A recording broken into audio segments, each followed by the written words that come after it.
के रूप में आपके समक्ष उपस्थित हैं। मैं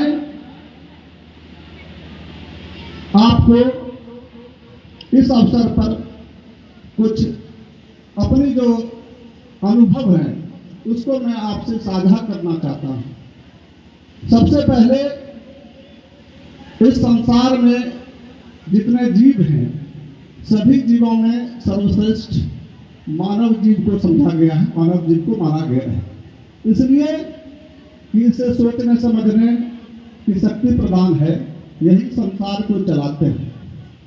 और इस मानव जीवन में 4 रिश्ते बहुत महत्वपूर्ण हैं। पहला रिश्ता माता का रिश्ता होता है जिसने हमको जन्म दिया है। दूसरा रिश्ता पिता का होता है जिससे हम जाने पहचाने जाते हैं। तीसरा रिश्ता गुरु का होता है जो हमें शिक्षा प्रदान कर इस जीवन को सफल बनाता है। और एक चौथा रिश्ता भी है जो इन रिश्तों से भी बड़ा है, जिसको कहा गया है, आप भी समझ सकते हैं कि जननी जन्मभूमिश्च स्वर्गादपि गरीयसी, यानी जो जन्म देने वाली माता है और ये जो धरती माता है जिसका हम कर्म खाते हैं, जिसका हम अनाज खाते हैं, ये जो है स्वर्ग से भी बढ़कर होता है। ये तो 4 रिश्ते होते हैं, 4 रिश्ते बहुत महत्वपूर्ण रिश्ते होते हैं।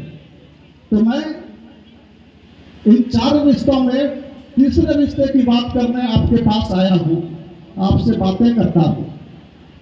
तो जो ये गुरु और शिष्य का रिश्ता होता है, प्राचीन भारत को हम जब देखते हैं तो एक स्टूडेंट, एक शिष्य अपना यदि परिचय देता था तो अपने गुरु के नाम से परिचय देता था, अपने पिता के नाम से परिचय देता था।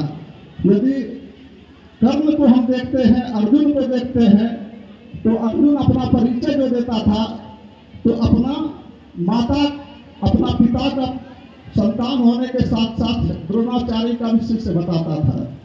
कर्ण यदि अपना परिचय देता था तो अपना जो गुरु होता था परशुराम, उसका शिष्य बताता था। तो ये जो गुरु का रिश्ता होता है ये सबसे महत्वपूर्ण, सबसे ऊंचा रिश्ता होता है। कहा भी गया है कि गुरु गोविंद दो खड़े काके लागू पान, बलिहारी गुरु आपने जिन गोविंद दिनो बताए, यानी गुरु की महिमा जो है भगवान से भी ऊपर होती है। तो आप